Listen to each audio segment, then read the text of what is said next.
Story appears ordinary till you see the core side of it. And what you're looking for is the story behind the news. We bring it to you from Lagos, the commercial capital of Nigeria. Giving you all sides and political stories round the clock. Every detail from the start line to the final whistle. CoreTV News, expanding your view.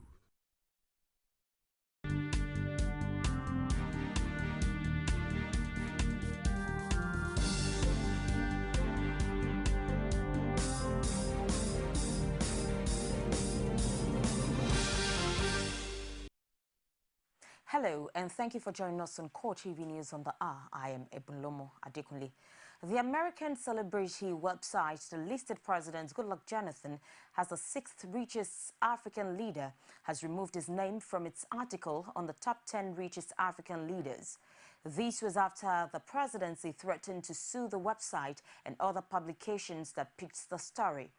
Presidential spokesman Reuben Abati had insisted that Jonathan's net worth is a far cry from the $100 million mentioned on the website and demanded a retraction, or the US-based medium should prepare for a legal battle.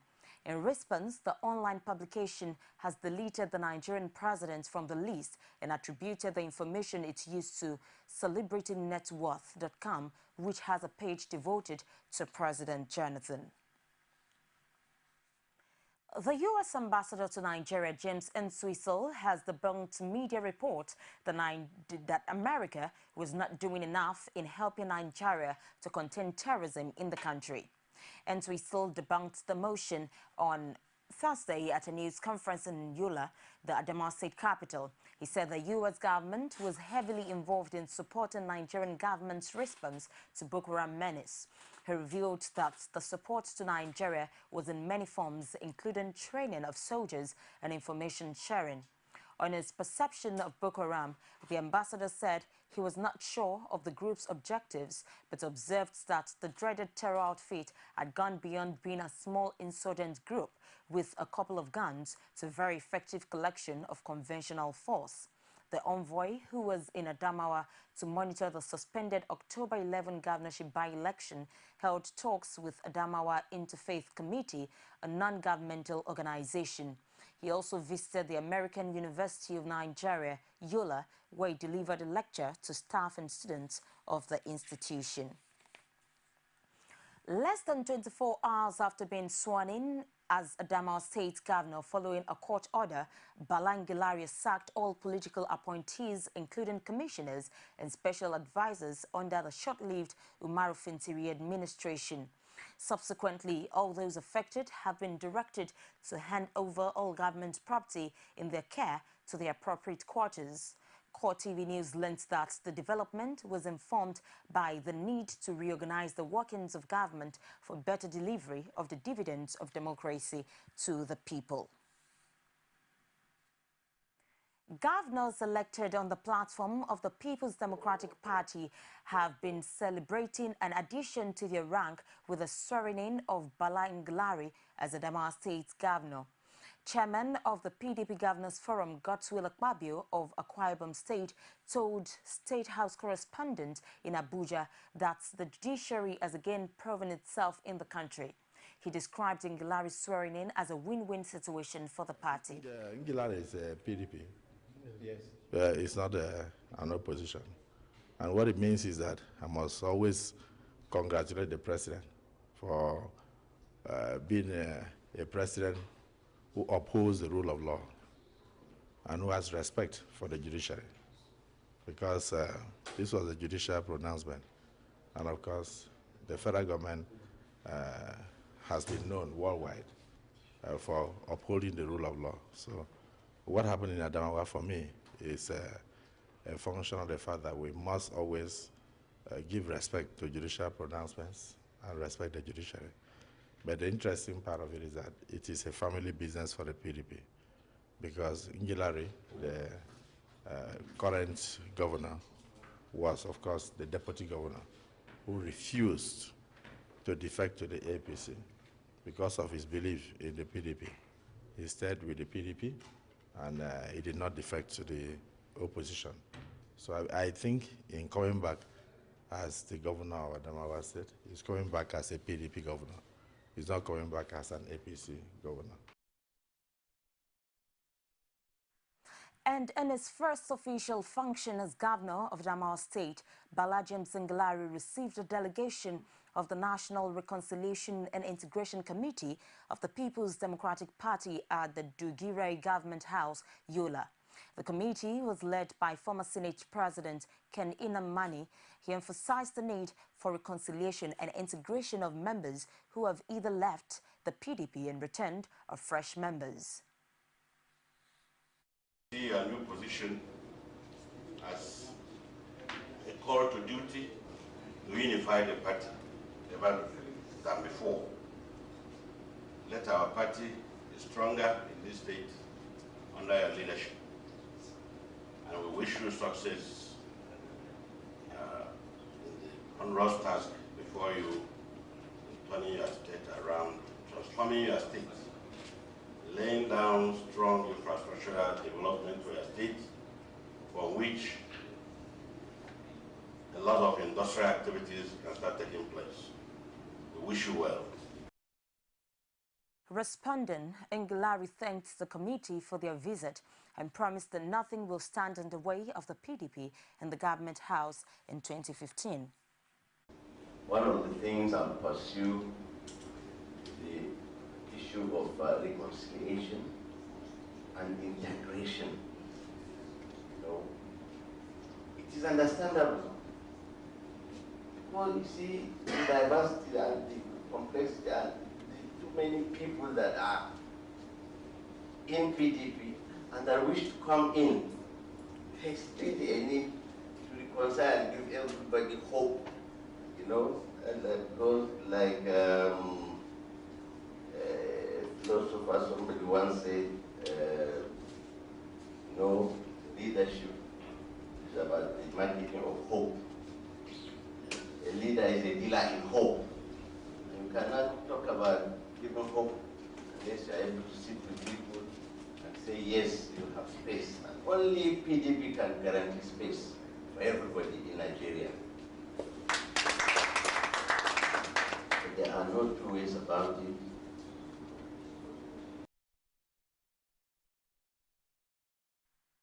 The return of Bala Ngelari to the forefront of Adamawa state politics, this time as a governor, is no longer news. Ngelari, who was impeached alongside his former boss, Murtala Nyako, stated a dramatic return after an Abuja High Court judgment sacks Umar Fintiri, who held the position in acting capacity. Our correspondent Olajumoke Olatuji traces the intrigues and power play leading to the making of Governor Bala Ngelari. The report. This is a great day for constitutionalism in Nigeria. When we started this battle, some people thought it was a joke. And we made the point that a deputy governor can only resign his office by handing over his letter of resignation to the governor. He cannot resign by handing over the letter of resignation to the Speaker of the House. That was before the swearing-in of the former deputy governor of Adamawa State, now the governor, Bala James Ngelari. Adamawa, one of the troubled states in the northeast, a stronghold of the Boko Haram sect which is currently under emergency rule, recently joined the states where off-season elections had been and was about to be held following the impeachment of Governor Murtala Nyako by the State House of Assembly over allegations of financial recklessness and other misdeeds. Nyako, who was first elected on the platform of PDP in 2007 and returned in 2011, had defected to the opposition APC owing to some misunderstanding with the establishment. But on the 15th of July 2014, Nyako was impeached. Minutes before his impeachment, his deputy, Bala James Ngelari, reportedly resigned his position as the #2 man in the state. Nyako, however, dismissed the resignation of his deputy as a nullity. On the 6th of August, Ngelari proceeded to court through his lawyer, Festus Keyamo, asking to be sworn in as the substantive governor of the state because, according to him, he did not resign his office as stipulated by the Constitution. This stood in sharp contrast to what the State House of Assembly claimed was his resignation in a letter read by the then Speaker, Umaru Fintiri, to members of the House during the height of the impeachment drama. In the originating summons filed in the Federal High Court holding in Abuja, Galari said the Constitution is very explicit that the Deputy Governor can only resign through a letter to that effect to the substantive Governor. And as at the time, his purported letter was read on the floor of the Adamawa House of Assembly, Nyako was still the governor as the lawmakers had not concluded his impeachment process. The Federal High Court sitting in Abuja asked the Independent National Electoral Commission (INEC) to stop all preparations for the governorship by-election slated for Saturday, 11th of October in the state. The court also ordered that the deputy governor of impeached Nyako be sworn in immediately to complete Nyako's tenure. I, Balaji do solemnly swear. There are lessons to be learned from these developments. It's a victory for the rule of law and the principle of constitutionalism in Nigeria. It shows clearly that the era of lawlessness, the era of absolutism, the era where we can play on the purpose and the intentions of our constitution are over. The Constitution is the manual of government, and for that reason, anybody, by virtue of Section 1 of the Constitution, must adhere strictly to this manual, or anybody who is a beneficiary of offices created by the Constitution must adhere strictly to these provisions. Galari has described his emergence as a divine intervention, pleading to partner with other stakeholders to create an enabling environment for peace and progress in the state. Olajumoke Olatunji, CoreTV News, Lagos. It's the CoreTV News on the hour. Take a break and we'll be back with more stories. Stay with us.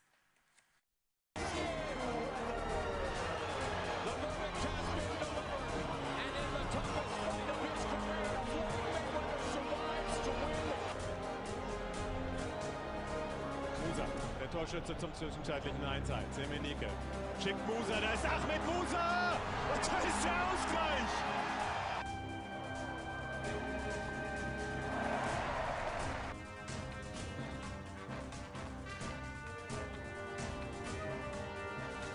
It's a beautiful Saturday evening in the city of Lagos. Off the turn, Phelps had it, but then Matsui kept going. Finals. 5 to shoot. Leonard does.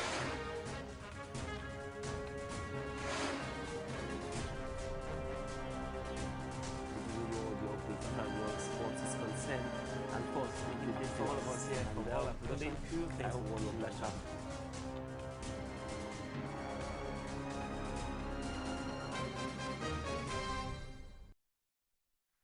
Thank you for being there. And for more news and other information, reach us on our social media platform on Facebook, facebook.com/CoreTV News.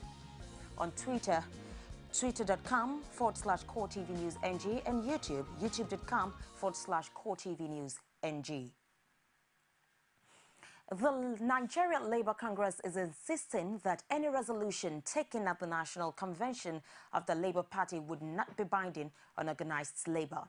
A top official of the union, Uchenna Ekwe, told CoreTV News in Abuja that NLC and its trade union Congress counterpart won't be part of the convention slated for Akure, the Ondo State capital. He explained that the defection of Governor Olusegun Mimiko and the Ondo State executives of the party to the PDP rendered the initial plan untenable. Subsequently, the National Working Committee changed the date of the convention to the 11th of October, which to us is not a good process, because if there be any need for a shift, the organ that has the power to do so is the neck of the party. That is one. Secondly, after the NEC meeting that fixed the convention and chose Akure in deference to the governor, some new developments have happened which included the governor decamping to join the People's Democratic Party with all the elected members of the Labour Party in Ondo State. Having done that, it is our considered opinion, we in the NLC and the TUC, who are joint major stakeholders in the party, the conditions and the reasons for moving the convention to hold in Ondo was no more tenable. Our position is clear and will not be binding on the TUC.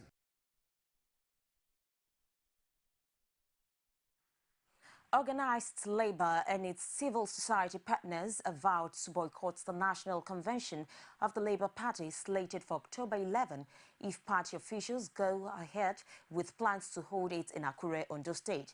This resolution was presented at a joint press briefing at the end of a stakeholders meeting in Abuja. The Labour movement, which considers itself as an integral bloc in Labour Party, wants convention postponed in order to maintain its independence.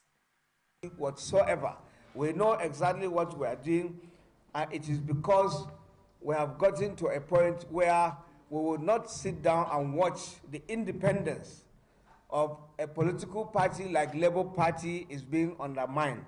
We must rise up to the challenge to make sure that a Labour Party will continue to stand on its own.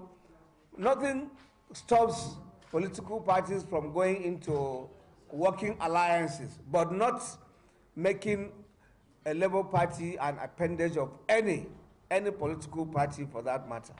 We want to inform all members of the movement that within the next 48 hours, a more robust program of action will be unveiled onto when and where the next convention will hold. So it is only when we understand what they are looking for. But don't miss this point. The Labour Party was formed by the unions. Clearly. Dan was put there without contest. Go and sit down here. So he can't behave as if he contested the election with anybody. If he did, let him mention it.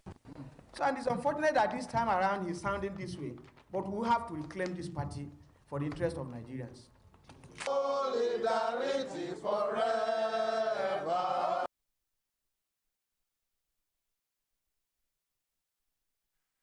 And in response, the national leadership of the Labour Party says it is not moved by organized labor's threats to boycott the National Convention.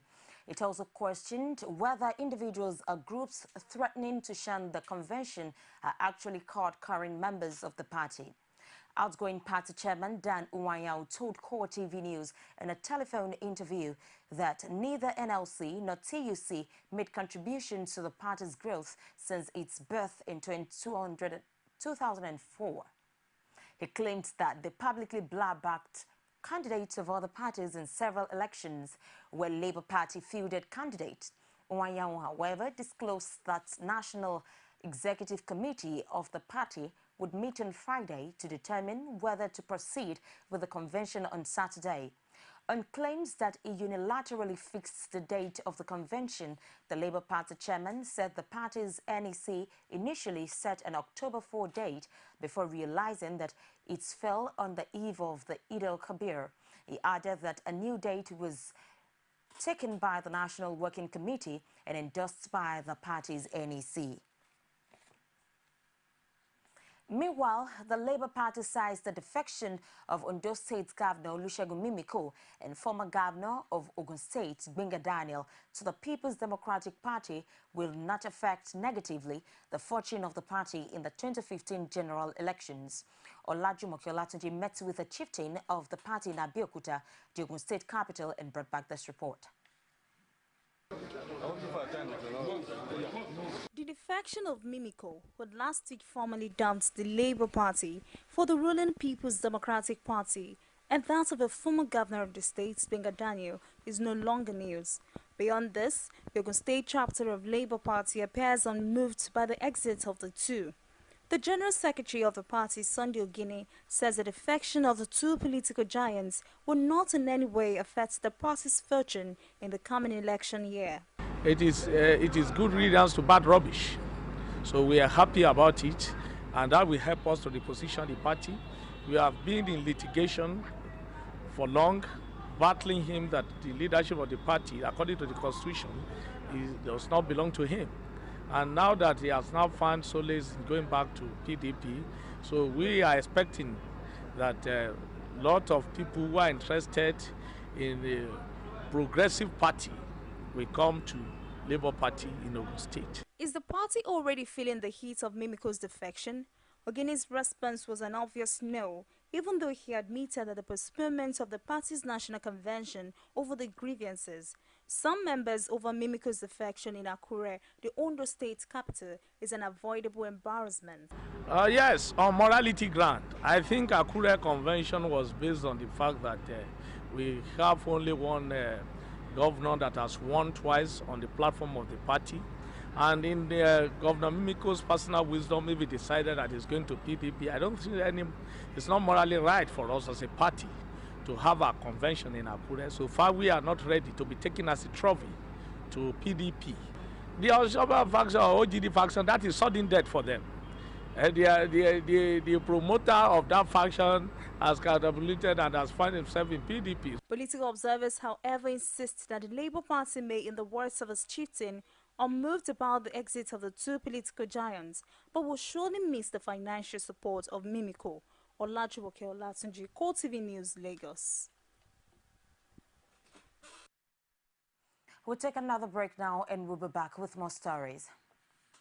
You can now watch CoreTV News live from anywhere in the world on our website www.coretvnews.com. Click on Live TV on our website and watch us live. And welcome to CoreTV Primetime Days. To follow us on Twitter, click on Twitter icon on our website. On Facebook, click on the Facebook and YouTube to see all our previous news production. You can also watch us live on YouTube. Click CoreTV, leave a space, then News. CoreTV News, a 24-hour news station. Ekiti State Police finally breaks their silence on assault on the judiciary. And he says that our correspondent Rashid took up the command's public relations officer on the siege. The report. As tension rises in the city of Ado-Ekiti over the presence of a combined team of security personnel in and around the Ado-Ekiti court premises for some days now, the Ekiti State Police Command says the action is on orders from above. Security to the judges, the court officials, and to the properties in that axis. So, and that is what we are doing. Like I said, we cannot, judiciary is an independent arm of government. They know how they go about their own things, but it's also our own constitutional mandate to provide security for lives and property, and that is what we are doing there. Since security men have been drafted to the court has not sat on any matter. Can the security men be drafted to prevent any sitting as insinuated? The PPRO replied this way. Going by considering what happened some few days ago, we have a duty on hand. For whatever case is coming up, for us to provide security for lives and property. And it is not, the presence of security around that place is not to deter anybody from coming in or to prevent anybody from going about their lawful business or going about their lawful duties. But the presence of security around that place, like I said, is to provide security for the judges, court officials, and the properties around that area. Now that it's obvious that the celebrated E11 case may not come up for hearing anytime soon, should the security men be taken away for the court to sit, Victor Babayemi has this to say. They will live there when the situation in the state is conducive for them to live. When it is conducive and when the situation in the state is conducive and the situation has been regularized and brought under total control, then the security around the court premises will leave. The police having had their say on the matter, the acceptance of the explanation or otherwise is the preserve of the Ekiti people, though the rumor of what is behind the action will not go away. Rashid, CoreTV News, Ado-Ekiti. And that's it on the news for this hour. Join us again at 11 o'clock for more. Thank you for watching. I am Ebulomo Adekunle.